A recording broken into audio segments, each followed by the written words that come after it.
Well, boys, this video is meant for the students of class 8, both English medium and Bengali medium of Ramakrishna Mission Vidyalaya, Narendrapur. In the second monthly, in the grammar syllabus, you have clauses. In the grammar book, you will find in book 2, chapter 3, clauses. Adverb clauses, adjective clauses, and noun clauses. That is your syllabus for your second monthly. And I'll be dealing with the grammar part of your English syllabus. So today, I'll start with clause. In the last monthly, you had phrases and clauses. I hope you have a fair idea about what a clause is. Since this video is being recorded at home, I don't have any blackboard or whiteboard on which I can write. So better you boys take one notebook. Whatever I'll be telling, you please note down, take a pen and an exercise book and get ready for the class.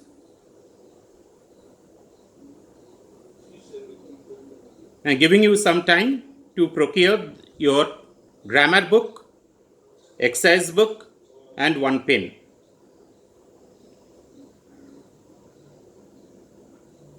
Get ready with a pen, your grammar book, High School English Grammar and Composition by Rain and Martin, and one exercise book.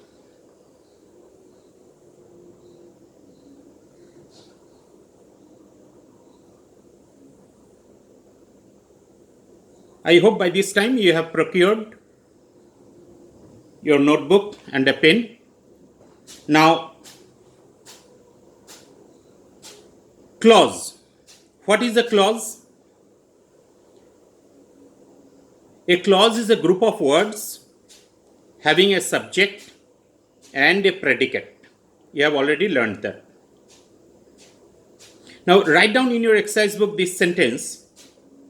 He is a skillful carpenter. Underline the word skillful.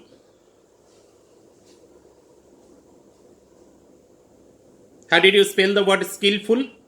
Skill, S-K-I-L-L, skill. And skillful, if you add full to skill, it becomes skillful. But that is the wrong spelling.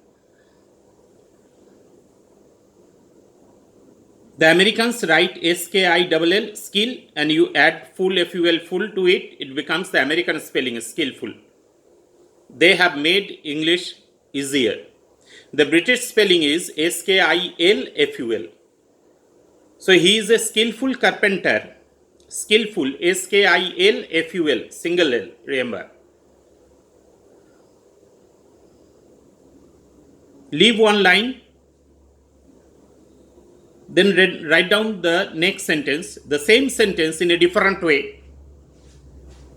We can write this sentence as, he is a carpenter of great skill. Write down, he is a carpenter of great skill. Again, leave one line. Write down the same sentence. You have to rewrite in another way. We can rewrite in this way, that he is a carpenter who has great skill. So look, the same sentence, the same idea can be written in three different ways. We can write he is a skillful carpenter. We can write he is a carpenter of great skill. We can also write he is a carpenter who has great skill. Look here, he is a skillful carpenter. Underline the word skillful. It is a word, skillful. Next sentence, he is a carpenter of great skill. Underline of great skill. Of great skill is a phrase, as you have already learned.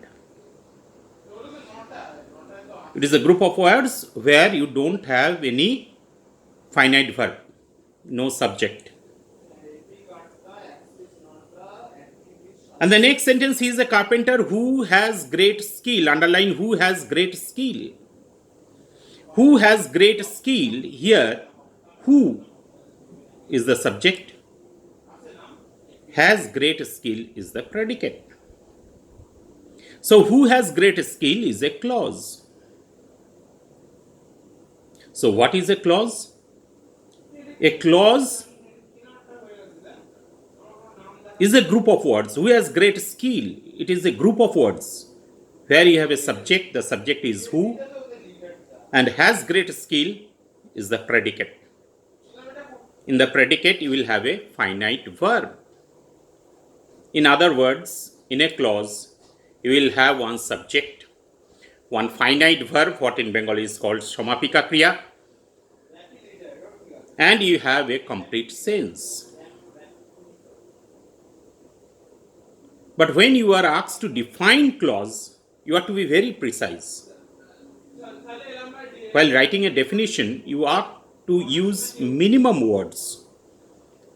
So if you are asked to define a clause, then how will you define it? A clause is a group of words having a subject and a predicate. Now look at the third sentence, the last sentence. He is a carpenter who has great skill. He is a carpenter. In this part, he is a carpenter. He, it is the subject. Is a carpenter is the predicate. So he is a carpenter, it is also a clause. He is a carpenter is one clause. Who has great skill is another clause. He is a carpenter. Look at these two clauses now. He is a carpenter. And who has great skill? Now, which clause is dependent on the other clause? He is a carpenter. You can as well put a stop here. He is a carpenter. The sentence is complete. So, he is a carpenter. It is a clause and it is not dependent on the second one, which or who has great skill. So, who has great skill? It is also a clause as you have a subject and a predicate. But who here means carpenter. That means the second clause is dependent on the first clause. So the first clause is not dependent on the second clause, but rather the second clause is dependent on the first clause. He is a carpenter, that is independent. That is not dependent on the other clause. So he is a carpenter, that is independent clause. Who has great skill? Who is dependent on carpenter? So the second clause is dependent on the first clause. So the second clause is dependent clause. So here we get two clauses. One is called the dependent clause, another one is independent clause. So clauses are of two types. One is independent clause, another is dependent clause. Independent clause, nowadays we don't use these terms independent clause or dependent clause. Instead of independent clause, we use the term principal clause or main clause. And for dependent clause, we use the term subordinate clause. So two types of clauses are, one is principal clause or main clause, and the other one is subordinate clause. So this idea is clear or not? One is principal clause, the other one is subordinate clause. Now subordinate clauses are further classified under three heads. There are three kinds of subordinate clauses. Subordinate adjective clause, subordinate adverb clause, subordinate noun clause. So the first one is subordinate adjective clause, or it is also called subordinate adjectival clause or relative clause. Second one is subordinate adverb clause or subordinate adverbial clause. Third one is subordinate noun clause or subordinate nominal clause. So boys, we have three kinds of subordinate clauses. One is the subordinate adjective clause. Next one is the subordinate adverb clause. And the third one is the subordinate noun clause. So you have in your syllabus these three kinds of clauses, which we will be discussing in detail. Now today we'll be doing adjective clause. As you know, what is an adjective? Now once again, look at the three sentences that you have written. First one is, he is a skillful carpenter. The word skillful, what part of speech is the word skillful? In this sentence, it is an adjective. What is an adjective? An adjective is a word that qualifies or describes a noun or a pronoun. In this sentence, skillful, the word skillful qualifies the noun carpenter. Instead of this sentence, if we write, he is a carpenter of great skill, which is a phrase, it is describing carpenter. So this phrase is an adjective phrase, which you have already learned earlier.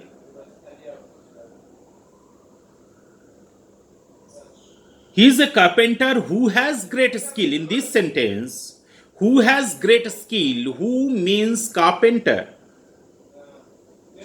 So who has great skill qualifies the noun carpenter. So who has great skill is a subordinate adjective clause. What is the function of an adjective clause?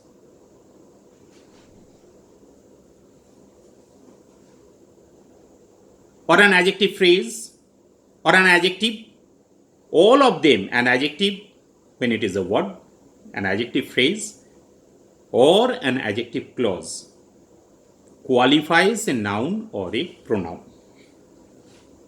So the function of an adjective clause is to qualify a noun or a pronoun.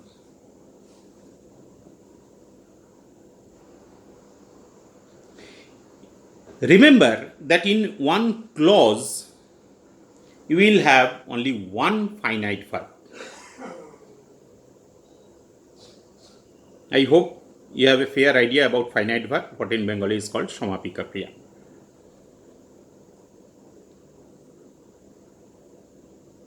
However big the sentence might be, it may be a very long periodic sentence.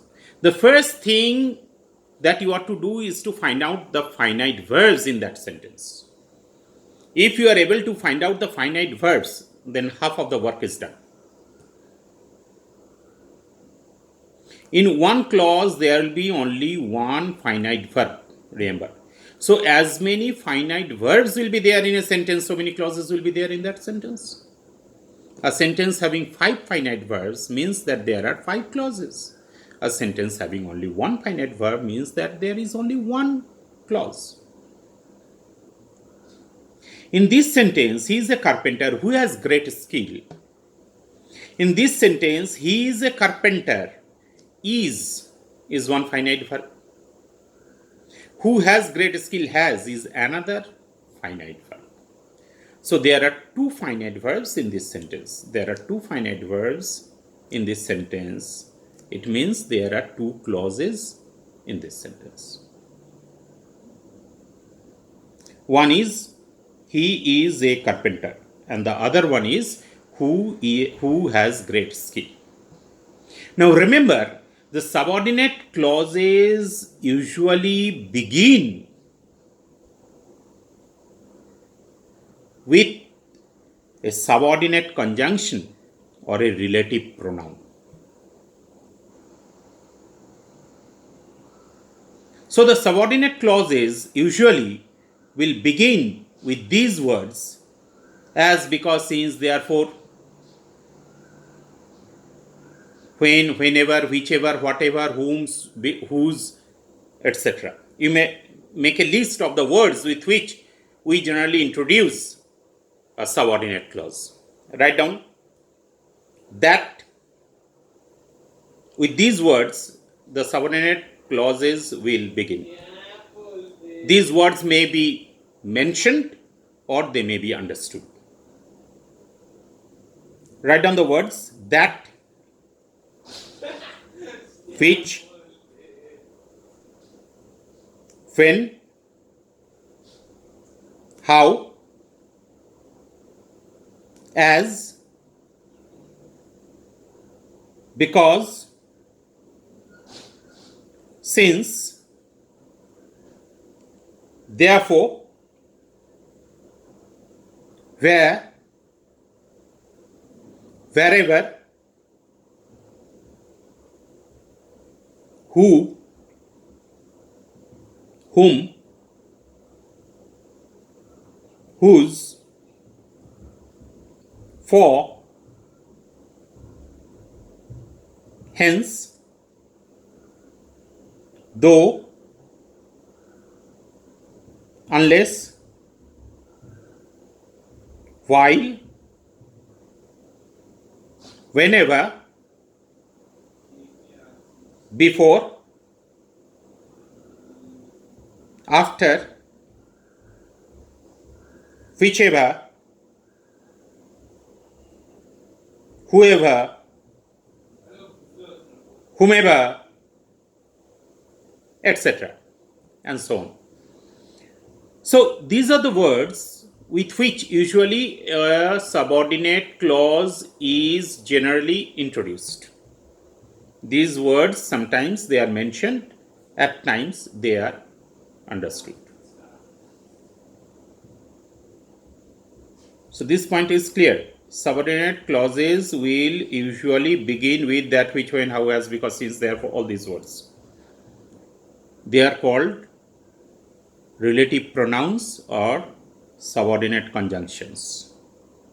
Some of the words that you have noted down are relative pronouns, some are subordinate conjunctions. Now write down one sentence.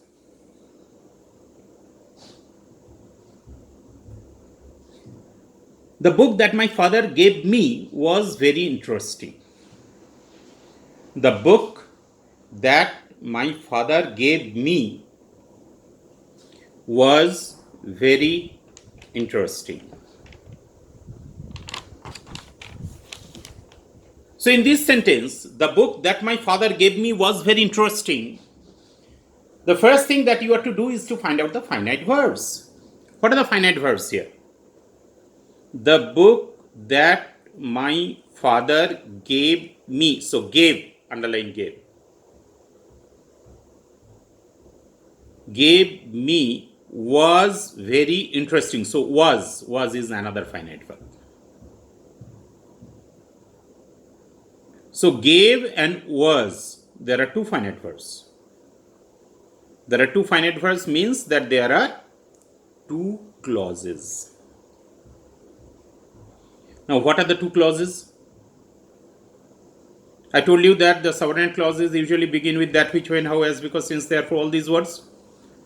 So the book that my father gave me, that my father gave me, that, it begins with that. So that my father gave me, up to this. That my father gave me. This is one clause. And what is the remaining part? The book was very interesting. So the book was very interesting. That is the principal clause. It is not dependent on the other clause. That my father gave me. The subordinate clause is in between the principal clause. So the principal clause is the book was very interesting. That my father gave me is the subordinate adjective clause. Why is it an adjective clause? That my father gave me, that means the book. So it is qualifying that my father gave me. This clause qualifies the noun book, which is in the principal clause. So that my father gave me is the subordinate adjective clause. And what is the function of it? Qualifying Qualifying, qualifying the noun book in the principal clause. So that my father gave me qualifies the noun book. It is called antecedent. The word that the adjective clause qualifies is called the antecedent. Often the question is asked, one sentence will be given, will be asked that underline the subordinate clauses and circle the antecedents. So the adjective clause is clear or not? Adjective clause, subordinate adjective clause qualifies a noun or a pronoun. If I go through the sentence and if I am able to find out the finite verbs, and then my step will be to find out the kind of subordinate clause. If we find that the subordinate clause qualifies a noun or a pronoun, then it is subordinate adjective clause. Another name is subordinate adjectival clause. Sometimes it is called a relative clause because it begins with a relative pronoun.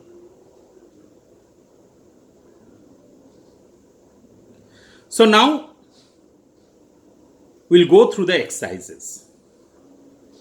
Open your book, High School English Grammar and Composition by Wren and Martin, Book 2, Chapter 3, Clauses. You have in your syllabus exercises from exercise 23 to exercise 36. All these exercises are from clauses. In your book, first you have adverb clauses, then you have adjective clauses, then you have noun clauses. So today we have discussed adjective clauses, the middle one. From exercise 23 to exercise 26, 23, 24, 25, 26. These 4 exercises are there under the head adverb clauses. Then under adjective clauses, you have exercise 27, 28, 29, 30, 4 exercises. And from 31 to 36, noun clauses. So far we have discussed today the adjective clauses. With this idea, we will be able to solve exercises 27, 28, 29, 30. So open your book, Book 2, Chapter 3, Adjective Clauses. Now we will discuss these exercises. Few sentences from these exercises, each of these exercises. First, we will discuss exercise 27. Look at exercise 27. I also have the book with me. So look at exercise 27.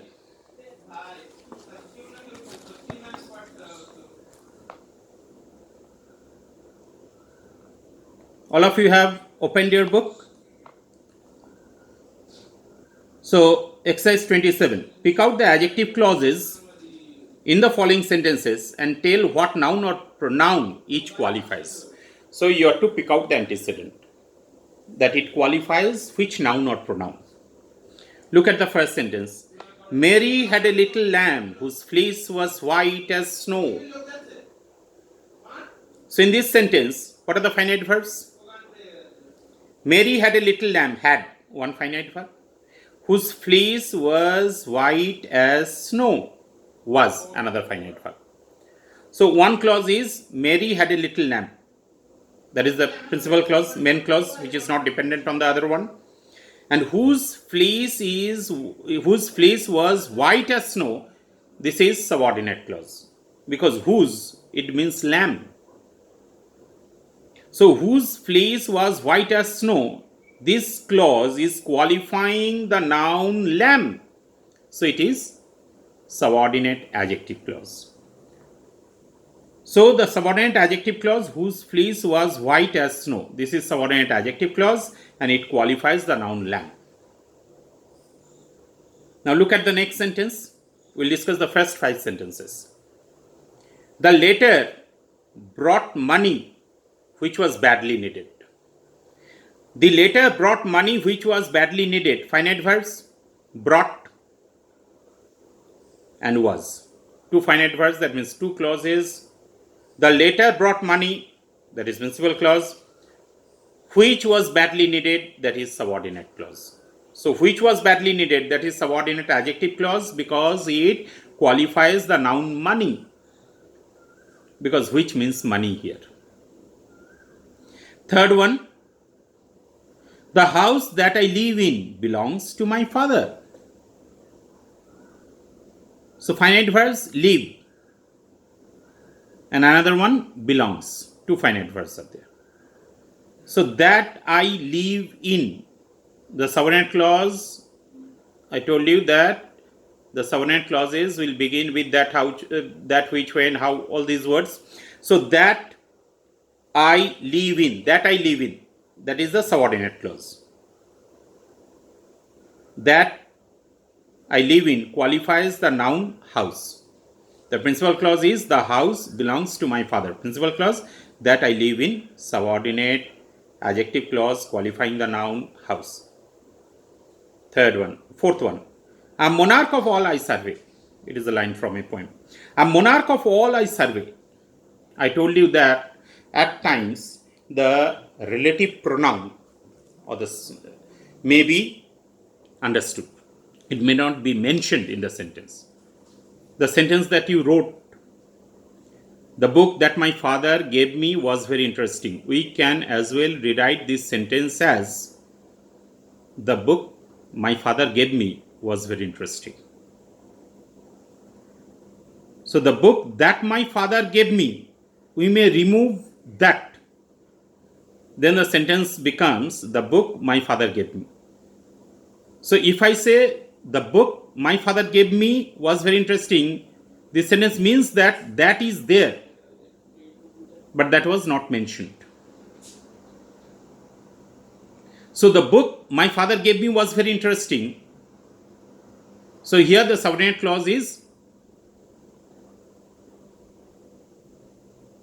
my father gave me. So here also look at this sentence. A monarch of all I survey. This sentence means a monarch of all that I survey. That is understood here. So that I survey. That is the subordinate clause. That is understood. So I survey. I survey is the subordinate clause. Survey is the finite verb. And I am monarch of all. That is the principal clause. I survey. That is subordinate clause. Subordinate adjective clause qualifying the pronoun all. The sentence means that I survey. That means all. It is qualifying the pronoun all. So I am monarch of all that I survey. I am monarch of all I survey. I survey is the subordinate adjective clause qualifying the pronoun all. Fifth sentence. I have a little shadow that goes in and out with me. So I have a little shadow. That is the main clause. I have a little shadow. Have is the finite verb. Which goes in and out with me. Goes, finite verb. Which goes in and out with me. Which, it means shadow. So which goes in and out with me. That is the subordinate adjective clause qualifying the noun shadow. So you have discussed the first 5 sentences. The rest of the sentences you can do as your homework. Or let us discuss the last 3 sentences also. Look at sentence number 18. It is a long lane that has no turning. So that has no turning. That is the subordinate clause. That means lane. So that has no turning. Subordinate adjective clause qualifying the noun lane. He laughs best. Who laughs last? Sentence number 19.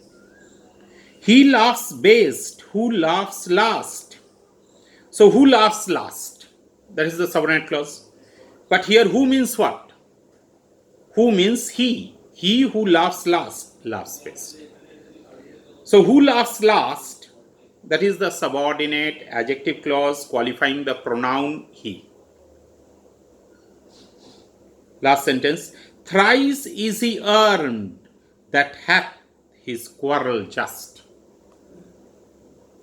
Thrice is he earned that hath his quarrel just, and 4 times he who gets his feast in fast. Thrice is he earned. What does it mean? That if you are honest, if you are right, knowing you are in the right will strengthen your resolve and determination not to be beat. Thrice is he earned that hath his quarrel just. Hath, it is an archaic use, old use. Hath means has. Thrice is he earned that hath his quarrel just. So that hath his quarrel just. Here that means he. Thrice is he earned that hath his quarrel just. So that hath his quarrel just is a subordinate adjective clause qualifying the pronoun he. So in this exercise, we have discussed the first 5 sentences, the last 3 sentences, the rest of the sentences you have to do as your homework. Look at the next exercise, exercise 28. 28. Supply suitable adjective clauses. So, you have to fill in with adjective clauses, suitable adjective clauses.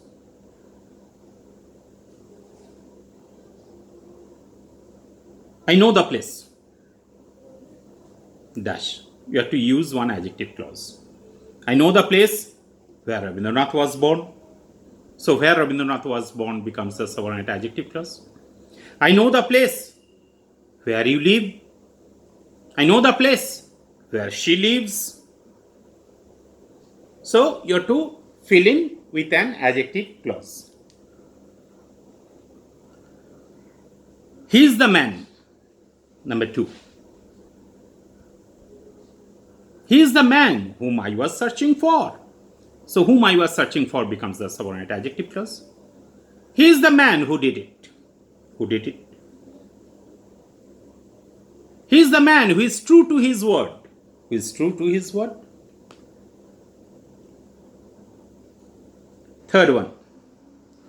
The house dash is 100 years old.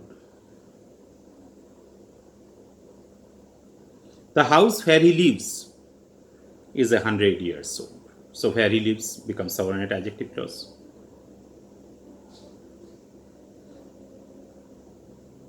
The house which you are referring to is 100 years old.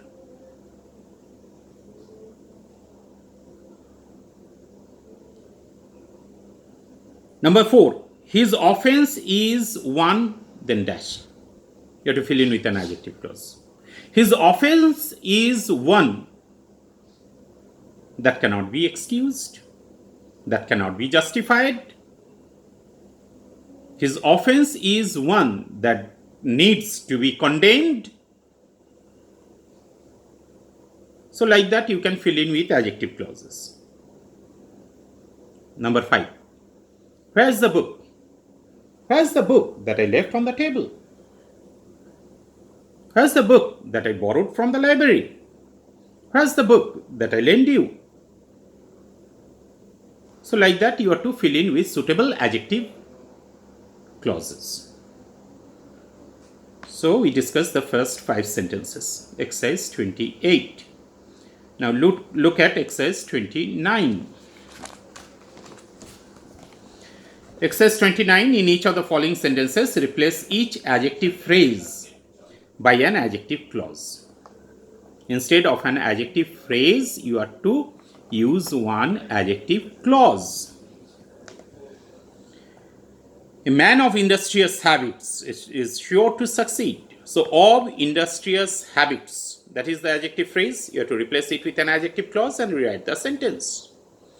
A man who is of industrious habits is sure to succeed. So who is of industrious habits, it becomes a subordinate adjective clause because is the finite verb. So man who is of industrious habits is sure to succeed. So the phrase has been replaced by a clause. Number 2, he told us the time of his arrival. He told us the time of his arrival. The time of his arrival. So you have to rewrite the sentence using one adjective clause. If we rewrite like this, he told us the time when he would arrive. He told us the time when he would arrive. So when he would arrive becomes the subordinate adjective clause qualifying time. Number 3, the time for departing has now arrived. So the time for departing, the time when he is to depart, has now arrived. So when he is to depart, that becomes subordinate adjective clause. Number 4, do you know the road leading to the temple? So if we write, do you know the road which leads to the temple? So which leads to the temple, leads, it becomes the finite verb, leads. So which leads to the temple is the subordinate adjective clause qualifying the noun road. Do you know the road which leads to the temple? I have a box filled with almonds.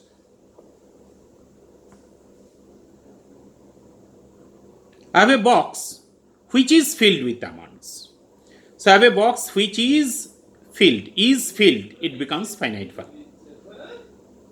So which is filled with almonds is the subordinate adjective clause qualifying the noun box.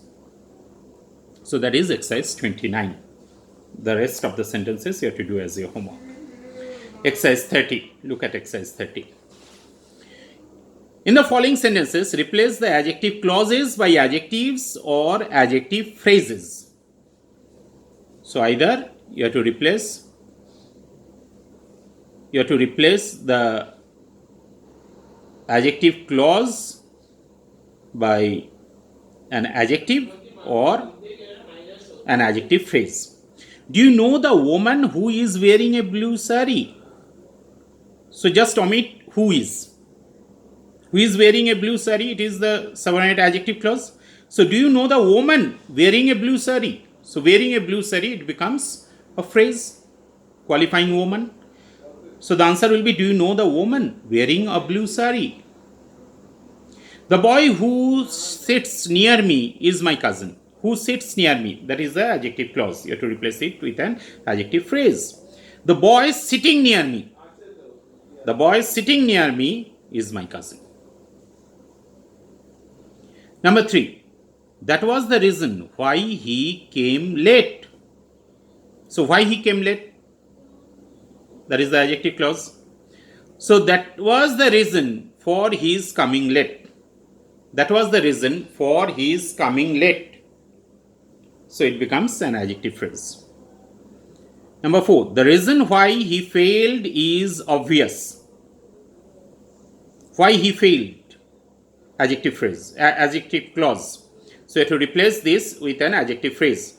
The reason why he failed is obvious. The reason for his failure is obvious. The reason for his failure is obvious. 5th one. The workers who were weary with their exertions lay down to rest. So who were weary with their exertions? This is the adjective clause. So the answer will be the workers being weary with their exertions lay down to rest. The workers being weary with their exertions, lay down to rest. So being weary with their exertions, it becomes adjective phrase. So we have discussed the first 5 sentences of exercise 30 as well. So now your homework is to do all the rest of the sentences from exercise 27 to exercise 30. Exercise 27, exercise 28, exercise 29 and exercise 30. All the sentences, you have to copy the sentences and then write down the answers. So today we discussed, in my first class, adjective clause we have discussed today. So in the next class, we'll be taking up the other clauses.